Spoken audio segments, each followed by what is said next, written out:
ओम शांति। आपका प्रश्न है, आपकी जो यूनिवर्स की टॉपिक वीडियो रखे हैं उसमें पार्ट 6 में हमने सुना कि कोई बॉडी छोड़ता है तो सूक्ष्म शरीर में सब संस्कार है, उसी के हिसाब से जन्म मिलता है।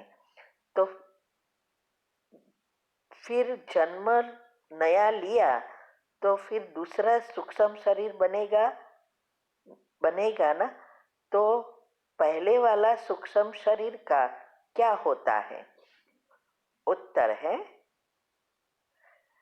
देखो, यूनिवर्स की सभी टॉपिक सुनना, फिनिश करना, और साथ साथ अगर आपको ये जानना है कि ये सूक्ष्म शरीर वगैरह क्या है तो कुंडलिनी चक्र के जो टॉपिक्स है उसमें भी आता है, और आत्मा को सितारा क्यों कहते हैं उसमें भी अच्छी रीति समझाया है।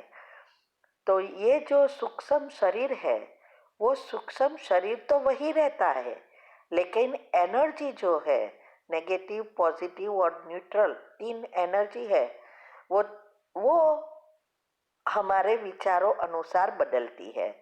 बाकी जो आत्मा ने जितने जन्म इस सृष्टि पर लिए हैं चक्र में, वो सब वो आत्मा के सूक्ष्म शरीर में रहता ही है, लेकिन हमारे विचारों से ये इलेक्ट्रॉन, प्रोटॉन और न्यूट्रॉन, ये 3 एनर्जी उत्पन्न होती रहती है, और जब शरीर छूटता है तो ये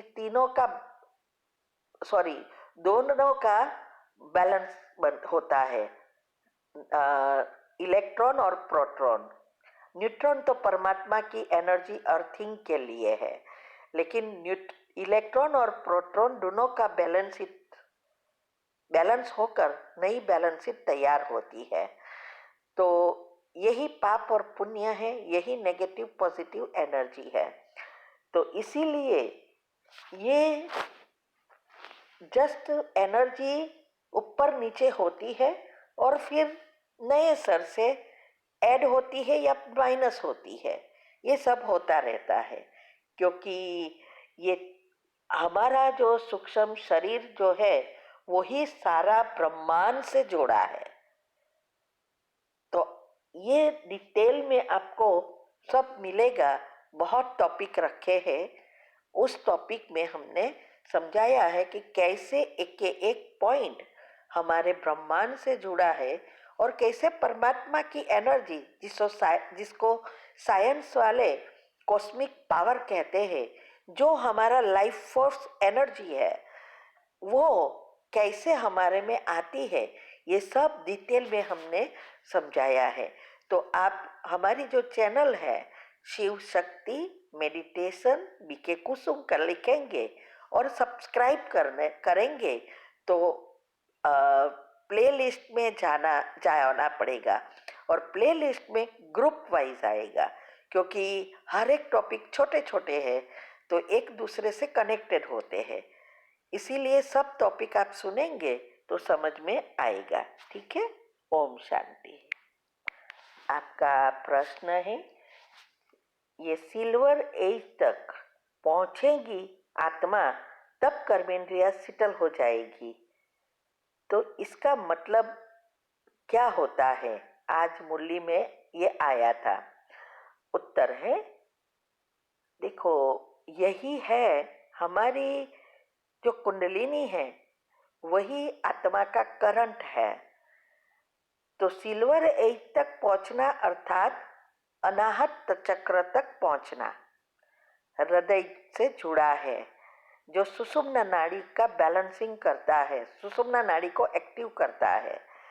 तो हमारी जो ये कुंडलिनी है वो ऊपर जितनी जितनी जाती है, घूमना शुरू करती है, तो सिल्वर एज तक जब आते हैं तो हमारा ये चक्र एक्टिव हो जाता है और बैलेंस हो जाता है, सूक्ष्म और स्थूल दोनों एनर्जी। तो इसीलिए, और आत्मा की शक्ति भी बढ़ जाती है, इसीलिए हमारी जो इंद्रिया है वो हमारे वश में होती जाती है तो ऑटोमेटिक कर्मेंद्रिया शिथिल हो जाती है, क्योंकि कर्मेंद्रिय शिथिल होना अर्थात हमारी अवस्था ऊपर जाना, सतो तक पहुंच जाना, फिर सतो प्रधान बनेंगे। तो अगर आपको इसके बारे में समझना है अच्छी रीति तो आप कुंडलिनी चक्र के जो टॉपिक्स है उसमें और कई ऐसे टॉपिक्स, ऐसे राज रखे हैं इस ये चीज से जो कनेक्टेड है कि क्या है सुषुम्ना नाड़ी, क्या है ये अनाहत चक्र, ये सब बातें, तारा, आत्मा को सितारा क्यों कहते हैं, बुद्धि को कैसे दिव्य बनाए, यूनिवर्स कैसे चलता है, कर्म की गति क्या है, बहुत सारे ग्रुप वाइज टॉपिक रखे हैं, वो आप सुनो तो आपको ये बात समझ में आ जाएगी। तो आपका जो प्रश्न है उसका यही है जवाब कि जब आपकी कुंडलिनी अनाहत माना प्रेम जब निस्वार्थ हो जाता है और अनाहत तक पहुंचती है तो हमारे आत्मा में शक्ति बढ़ जाती है, और जब आत्मा में शक्ति बढ़ती है तो हमारी इंद्रिया और कर्मेंद्रिया भी वश हो जाते हैं, क्योंकि हमारी मन बुद्धि हमारे कंट्रोल में आ जाती है। और इसका ही सब पुरुषार्थ कर रहे हैं। अंतमति सो गति करने का अर्थ ही यह है कि हमारी कोई भी चीज दुनियावी चीजों से लगाव ना रहे और हम जो चाहे वही सोचे, ये अवस्था बनाने के लिए ही सब मेहनत करते हैं। ठीक है, ओम शांति। आपका प्रश्न है आज मुरली से लेकर कि यह कर्मेंद्रियों की चंचलता का अर्थ क्या है, कैसे पता करे कर्मेंद्रिया चंचल है। उत्तर है, कर्मेंद्रिया चंचल होने का अर्थ यह है हम जो चाहे वह नहीं सोच सकते या कर सकते।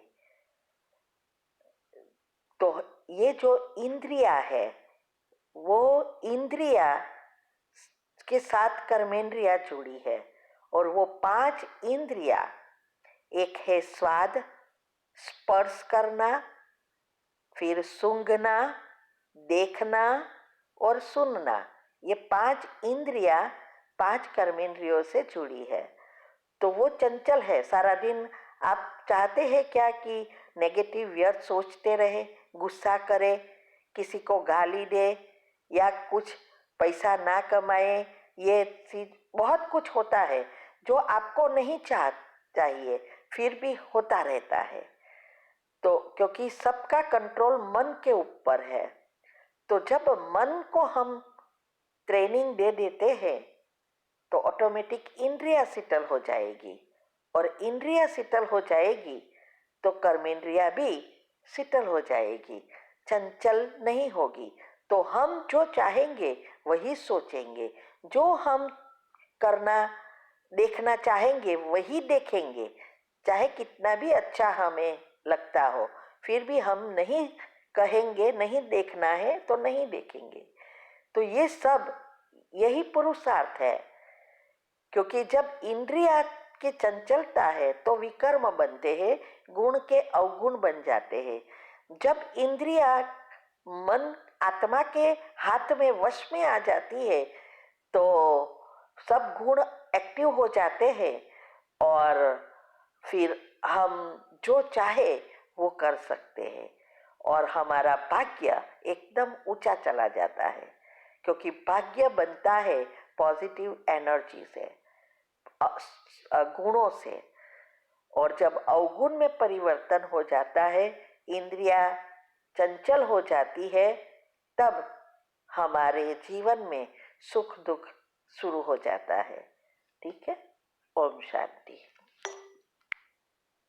आपका प्रश्न है कि ये जो पुरुषार्थ के लिए है कि जो पुराने हैं वो आत्माएं तो बहुत पुरुषार्थ किया है, और जो नए बच्चे आते हैं बाबा के, जो नए नए बने हैं वो लास्ट इतनी तेजी से आगे कैसे जा सकते हैं, इसके लिए क्या करना पड़े, क्योंकि समय अभी कम है, ज़्यादा नाजुक है, पुराने संस्कार निकल आएगा, तो इसमें नंबर आगे कैसे जा सकते, last so fast so first आने की विधि बताइए।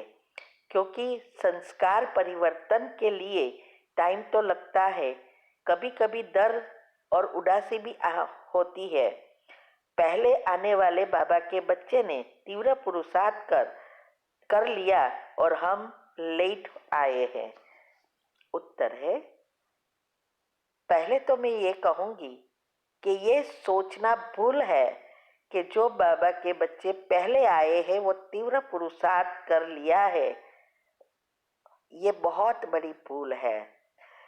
कई बार वो आत्माएं तीव्र पुरुषार्थ कर लिया है, लेकिन फिर से उसका थोड़ा अहम आ जाता है कि अभी तो हमें सब कुछ आ गया है, बस मेरा योग तो बहुत अच्छा लगता है, मैं तो किसी को भी दुख देती ही नहीं हूँ। तो ये सब वजह से उसका पुरुषार्थ डाउन हो जाता है।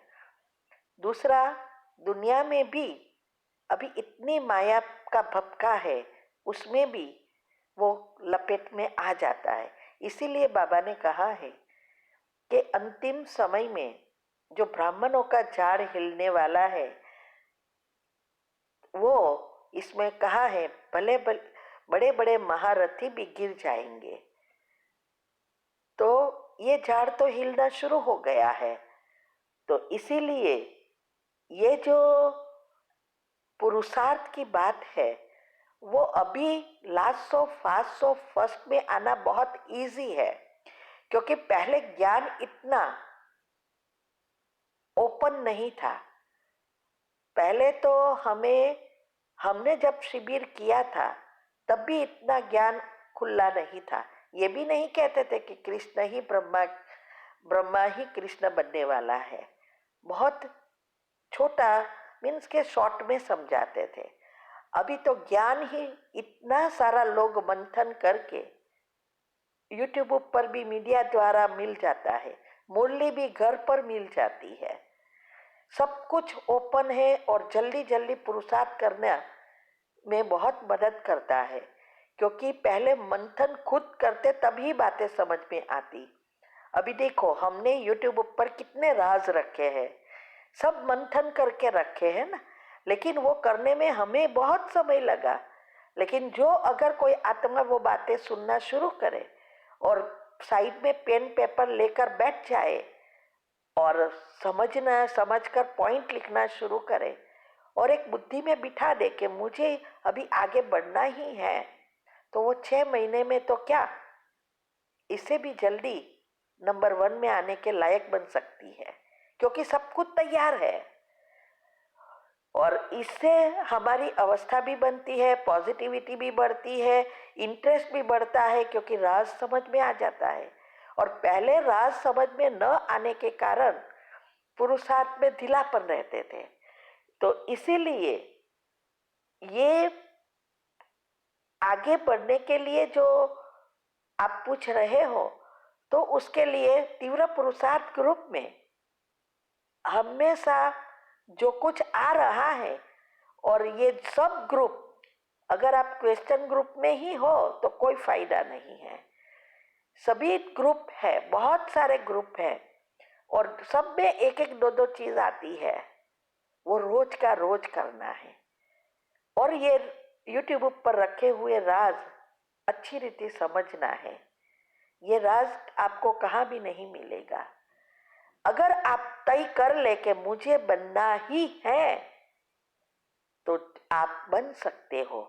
लेकिन आलस्य और अलबेलापन के कारण हम ऐसा सोचकर ढीले हो जाते हैं। वैसे ही थोड़ा बाबा ने कहा कि last so fast so first जा सकते हैं और कर सकते हैं, तभी कहा है। पहले भी बीच में भी एक मुरली में आया था कि पहले के ज्ञान की जगह अभी 50 गुना इजी है। पुरुषार्थ कम करना पड़ता है। तो ये बहुत सारी बातें हैं। तो जो नए बच्चे हैं वो आगे कैसे आ सकते हैं, उसके लिए हमने बहुत सारी बातें यूट्यूब पर रखी है। और योग की विधि जो बताई है, वो विधि अगर आप एक्यूरेट फॉलो करेंगे और ये सब राज समझने का प्रयत्न करेंगे तो जरूर आप आगे बढ़ सकते हैं। मेरे पास ऐसी ऐसी आत्माएं हैं, 6 महीने में तो वो कहाँ से कहाँ पहुंच गई। ठीक है। ओम शांति।